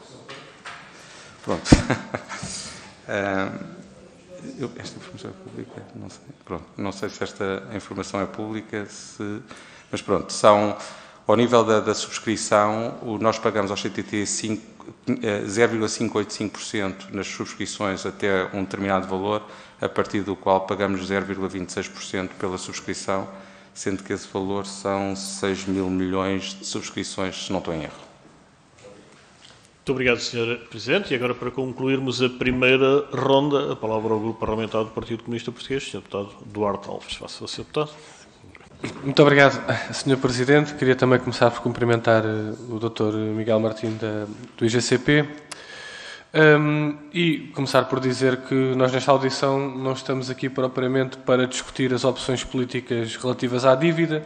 Essas são opções do Governo que nós criticamos e que de uma política orçamental que nem sequer cumpre com a margem orçamental definida nos orçamentos do Estado, e que, em vez de aproveitar essa margem para o investimento público, acaba sempre por deixar uma grande parte da verba por executar e, em particular, sacrificando o investimento público.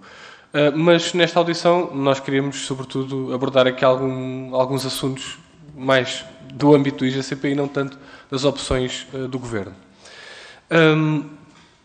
E, em primeiro lugar, há uma questão que aqui já foi abordada várias vezes, que tem a ver com o impacto da política de juros do BCE nos custos com o serviço da dívida. E eu gostaria só de...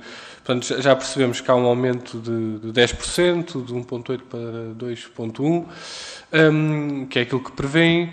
Eu gostaria de perguntar se estamos a falar de encargos brutos, não é? E, portanto, a minha pergunta era qual é o custo do serviço da dívida que prevêem para 2023 em termos brutos. Portanto, neste momento andará à volta dos 6.500 milhões de euros por ano, passará para 7.000, 7.500. Era uma pergunta para não só colocar em termos percentuais, mas em termos de quanto é que custa o serviço da dívida, segundo as vossas previsões, a partir do próximo ano, neste ano, tendo em conta esta alteração da política de juros. Depois também, daí, gostaria de destacar aquilo que corresponde à nova emissão de títulos de dívida, certificados de aforro, conjunto de elementos que são novos, daquilo que é o custo associado à dívida contraída junto de instituições europeias, nomeadamente a dívida que ainda temos do SUR, a do PRR, agora estes 300 milhões, e também toda a parte que ainda está associada ao empréstimo da Troika. Portanto, a dívida de empréstimos oficiais que ainda está em 55 mil milhões de euros, dos quais 49 mil milhões associados ainda ao programa da Troika, e gostaríamos de saber, nesta parte da dívida, qual é o aumento que se espera do serviço da dívida. Depois, há aqui outra questão que também já foi abordada, nesta altura da audição é complicado não repetir temas, que tem a ver com a titularidade da dívida por residentes.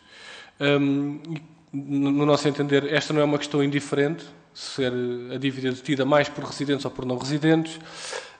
A titularidade por residentes tem aumentado muito à custa do Banco de Portugal.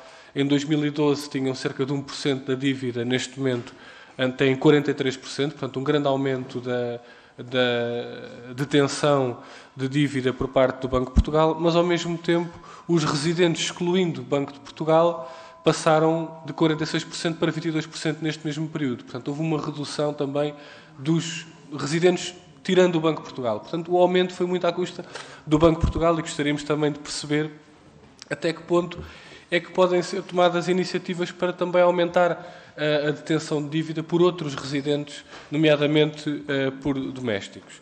Sabemos que tem havido um crescimento da procura pela dívida a retalho e gostaríamos de saber que mecanismos é que o IGCP, para lá da própria atração devido à política de juros do BCE e à sua reflexão imediata nos certificados de aforro, o que não acontece, infelizmente, e isso tem razões, na banca, mas gostaríamos de saber que mecanismos é que o IGCP procura para atrair ainda mais a poupança dos portugueses para títulos de dívida pública, que nos parece que era importante. E já agora, em 2021, o IGCP lançou um novo instrumento de dívida pública, o Certificado de Tesouro Poupança Valor. Gostaríamos de saber como é que avalia o resultado deste novo produto. Por fim, apenas a questão da Unidade de Tesouraria de Estado, que tem sido muito referida nos vários documentos do IGCP, este princípio de que toda a movimentação de fundos públicos deve ser centralizada em contas bancárias do IGCP, é um princípio que nos parece correto, mas há um conjunto de exceções à regra.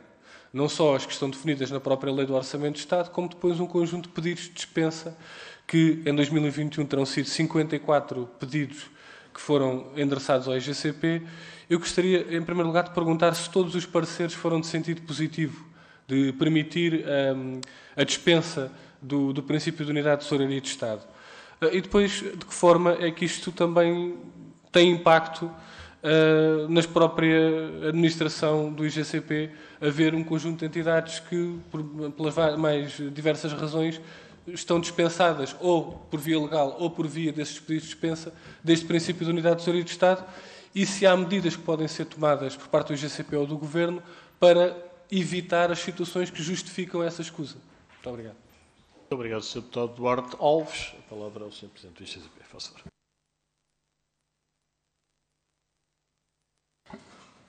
Muito bem, então, tentando responder às perguntas e compreendendo, ou seja, o facto, de facto, a dificuldade de fazer perguntas que já foram debatidas. Em relação ao custo da dívida, portanto, nós temos um valor que foi inscrito no Orçamento de Estado, de 6,8 mil milhões de euros. Em termos de contas nacionais, o aumento dos encargos da dívida bruta do Estado não consolidada passa de 5 mil milhões para 6,3 mil milhões de euros. No que diz respeito ao custo do financiamento da Troika, ou seja, os montantes que estamos aqui a falar de desembolsos anuais são marginais e, portanto, não pesam demasiado, mas importa ver a diferença, ou seja, os empréstimos que vêm do Eurosistema, como é que eles comparam com a capacidade de endividamento do Estado português.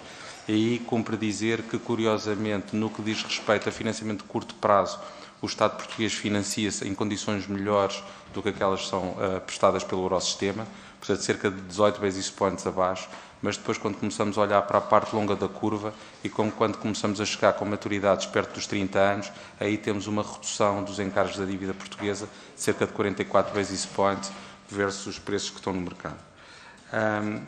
No que diz respeito aos produtos de retalho e à captação da participação de residentes fora do Banco de Portugal, eu penso que já respondemos esta pergunta. Portanto, há claramente uma orientação de aumentarmos o peso do financiamento doméstico dentro da dívida e a avaliação dos produtos de retalho é feita de uma forma constante, com base nas circunstâncias do mercado e na avaliação do mercado, também reiterando mais uma vez que neste momento estamos a trabalhar num quadro relativamente incerto do plano de atuação dos vários stakeholders. No que diz respeito ao princípio de unidade de tesouraria, o princípio de unidade de tesouraria segue as práticas de melhor gestão. Aliás, se nós sairmos do universo estatal e formos para um universo empresarial, as práticas de cash pooling são sempre umas práticas de boa gestão financeira dos agentes económicos. E, de facto, ou seja, quais são as limitações que nós temos no princípio de unidade de tesouraria e quais são, digamos, e o que é que nos leva a permitir a dispensa de algumas entidades. Portanto, nós temos aqui, eu diria, várias camadas. Temos a camada da dispensa que resulta da própria Lei do Orçamento de Estado, portanto é uma escolha que é feita pela Assembleia, e depois temos todas as entidades que estão sobre a esfera do Instituto do IGCP. Neste momento temos cerca de 700 que eu chamo clientes, porque, pronto, conforme eu referi anteriormente, temos aqui uma preocupação de serviço público e da experiência do cliente e, portanto, melhorar a nossa relação com estas 700 entidades. E, obviamente, os únicos excepcionamentos que nós damos ao princípio de unidade de tesouraria é quando se tratam de produtos que a agência não pode oferecer. Vou-lhe dar um exemplo: cheques. Movimentação de cheques, nós não temos cheques. Ou contas em moeda estrangeira. Para lhe dar um exemplo de uma entidade que requer serviços bancários que o IGCP não pode fornecer na sua plenitude, por exemplo, temos a TAP, não é? Que tem contas internacionais, tem pagamentos internacionais. Ou seja, portanto, aquilo que digamos que sustenta o excepcionamento do princípio de unidade de tesouraria é quase exclusivamente, ou seja, a não prestação desse serviço por parte do IGCP, um serviço que é prestado pela banca comercial. Dentro do plano estratégico que referimos há pouco e da transformação digital, há obviamente também aqui uma intenção de aumentarmos a quantidade de serviços que são prestados pelo IGCP. Posso lhe dizer, por exemplo, nós não temos a possibilidade de disponibilizar gateways de pagamento. Por exemplo, os pagamentos por débito em conta, não temos a vertente, existem duas vertentes, a débito e de crédito, falta-nos uma que temos que continuar a trabalhar e, portanto, mas é o único enquadramento que nos permite excepcionar o princípio de unidade de tesouraria, é quando nos são requeridos serviços que nós não podemos disponibilizar. Muito obrigado, Sr. Presidente. Vamos então dar início à segunda ronda. Como há pouco referido, o Sr. Presidente teria a amabilidade de anotar as questões na exata medida em que responderá apenas depois dos grupos parlamentares formularem as suas questões. Grupos parlamentares esses que dispõem de até 3 minutos para colocar as ditas questões. Retomo então a ordem das questões, dando a palavra ao grupo parlamentar do Partido Socialista, Sr. Deputado Miguel Matos. Faça 3 minutos. Muito obrigado, Sr. Presidente, Senhoras e Srs. Deputados, Sr. Presidente do IGCP, Miguel Marta.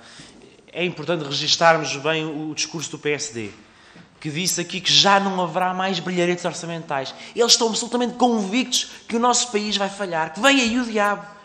E é de facto tão triste vermos um partido tão empenhado no fracasso do país e tão fracassado neste desiderato e nos seus desideratos políticos. Mete dó.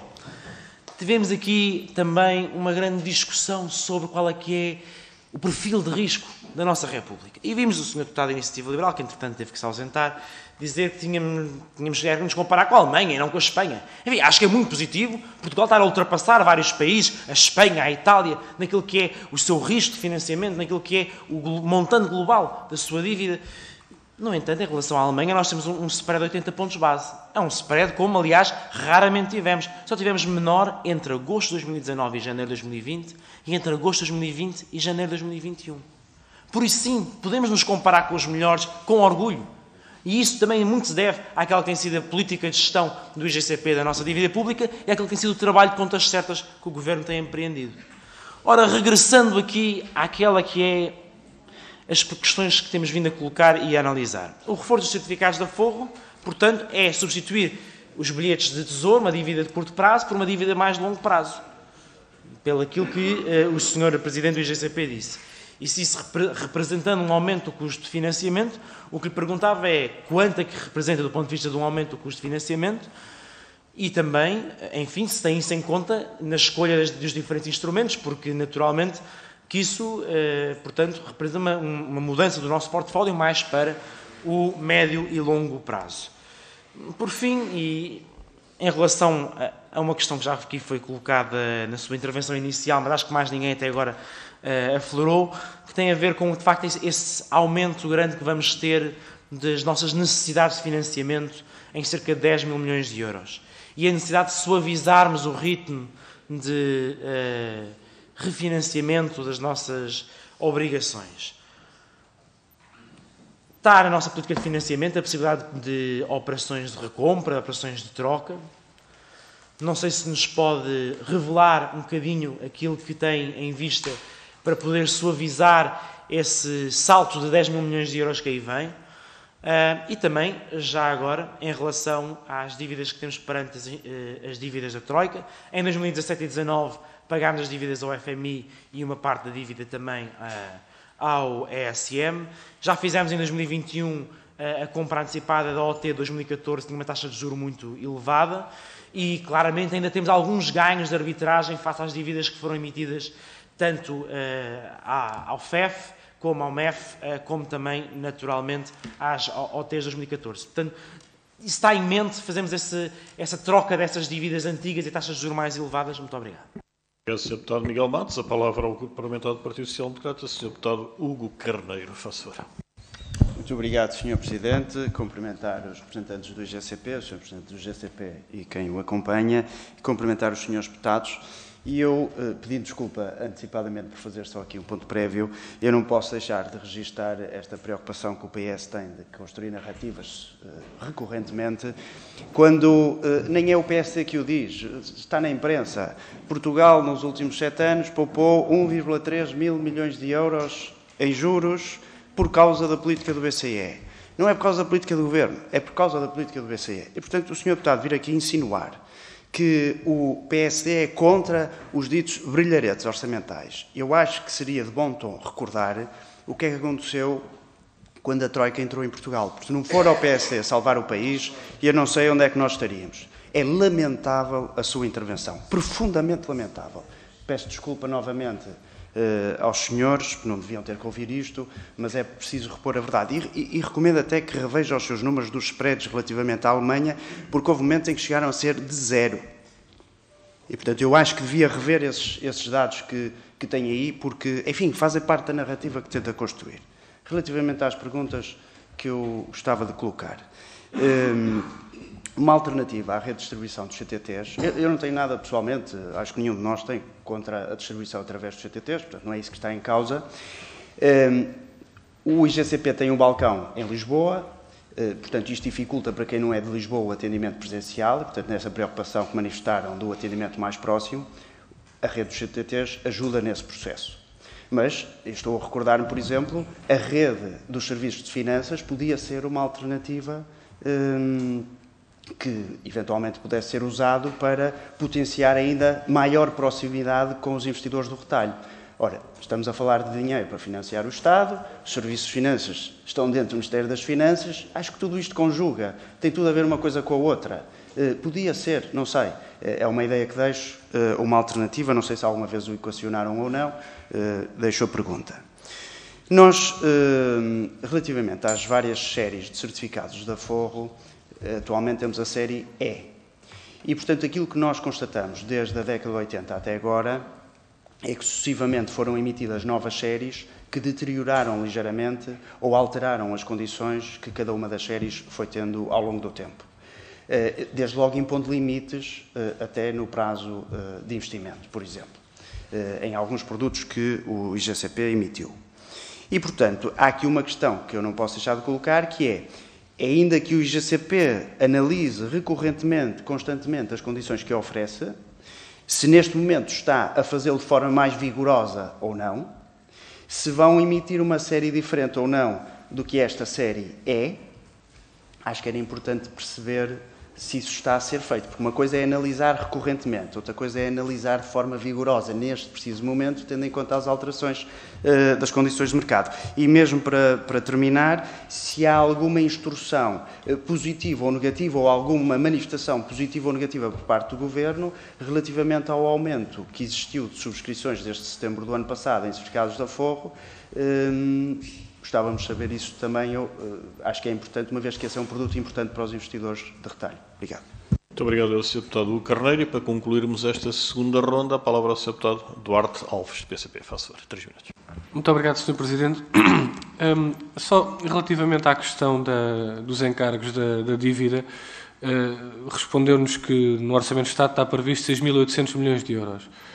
Mas a pergunta é se esse valor ainda hoje é razoável, ou se é razoável pensar que possa ser mais do que isso, tendo em conta as alterações da política de juros do BCE, tendo em conta o cenário incerto, que eu sei que dificulta que se possa fazer previsões com grande certeza.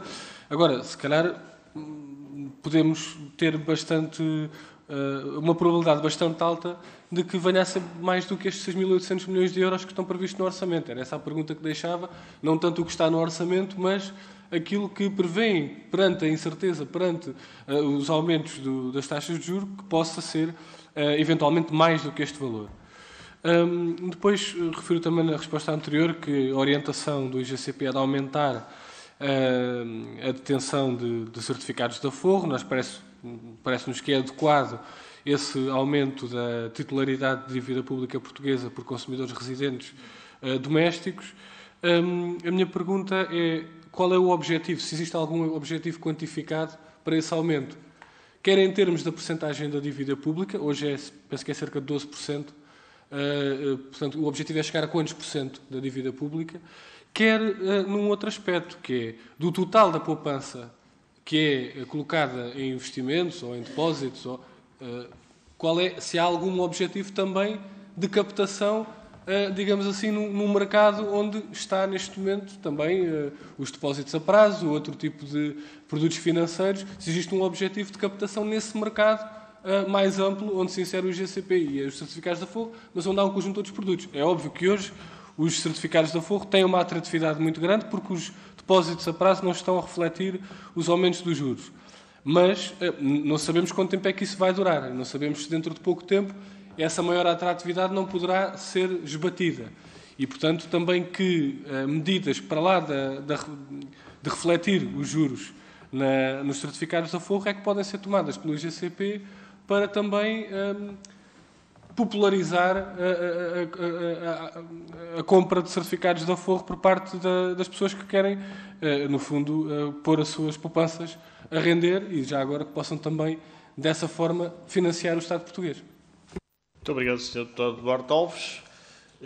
O Sr. Presidente do IGCP dispõe de até 9 minutos para responder às questões. Admito que os minutos que esteve em débito na primeira ronda resultem agora a crédito e, portanto, dou a palavra ao Sr. Presidente. Portanto, dispõe até 9 minutos. Faça favor. Muito obrigado, Sr. Presidente. Senhores Deputados, no fundo, se me permitem, uma vez que há bastantes temas que são comuns e são recorrentes, eu gostava de recapitular algo que foi dito. Nós estamos, neste momento, a trabalhar num cenário incerto no que diz respeito à política de quantitative tightening do Banco Central Europeu. E este cenário incerto obriga-nos, obviamente, a não poder ser taxativos em matéria de respostas a algumas perguntas que muito legitimamente fazem. Ou seja, quando nós estamos aqui a falar dos programas de recompra de dívida, não é?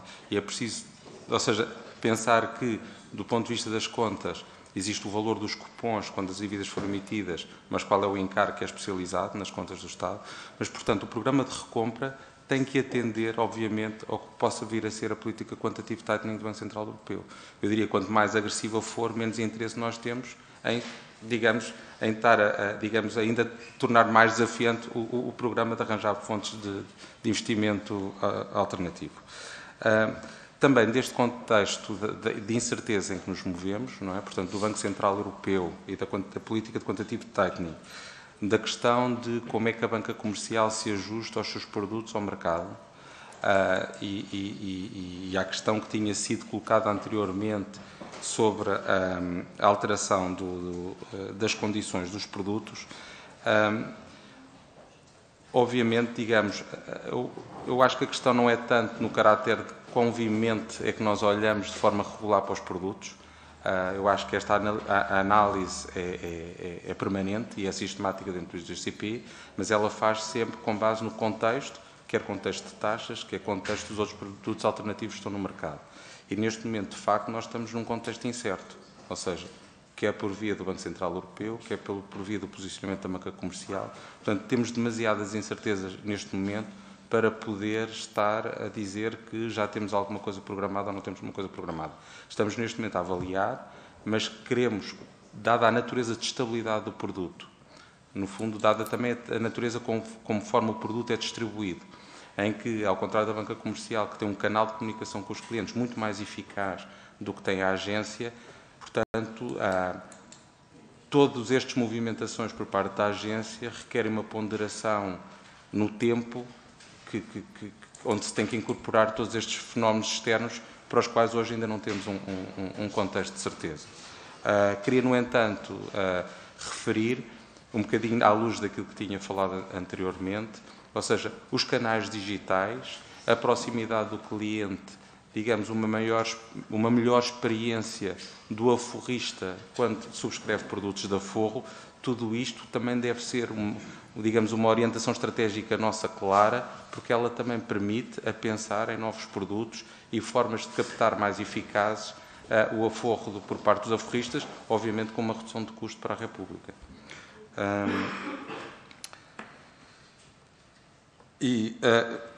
Ainda sobre os certificados de aforro, nós não temos targets definidos, ou seja, quando referia qual é a percentagem do financiamento doméstico sobre a República, não temos targets definidos, mas, digamos, sabemos qual é a tendência, sabemos qual é o norte, não sabemos exatamente qual é a coordenada GPS. Em relação à percentagem de captação de depósitos, também não colocamos a questão assim. Os depósitos também têm sua importância na economia e, portanto, nós não definimos qual é o grau de captação de depósitos, qual é a percentagem que deve ir para instrumentos de aforro versus depósitos. Obviamente, neste momento, segundo os últimos dados, temos 180 mil milhões de depósitos particulares em contas de EO e contas a prazo.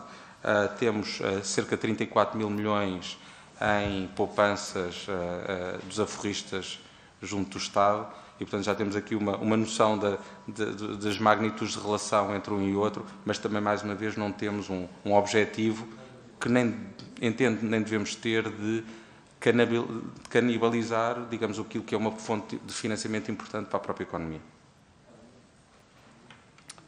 E penso que... Muito obrigado, Sr. Presidente e Srs. Deputados. Muito obrigado, Sr. Presidente.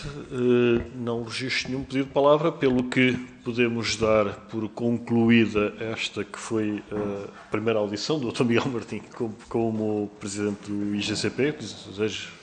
Queria agradecer, em nome da Comissão, todos os esclarecimentos prestados, agradecer também a apresentação que será feita e distribuída pelas senhoras e senhores deputados e já as maiores felicidades e, na medida daquilo que for conveniente para o IGCP, e do mesmo modo que para a Comissão de Orçamento e Finanças, a total disponibilidade para a interação necessária entre as duas instituições. Senhoras e senhores deputados, vamos fazer não chegamos a fazer propriamente um intervalo, só para que possamos acompanhar o Sr. Presidente do IGCP até à saída e continuamos já com a nossa reunião, que tem uma ordem de trabalhos consideravelmente extensa. Então, só 2 segundos.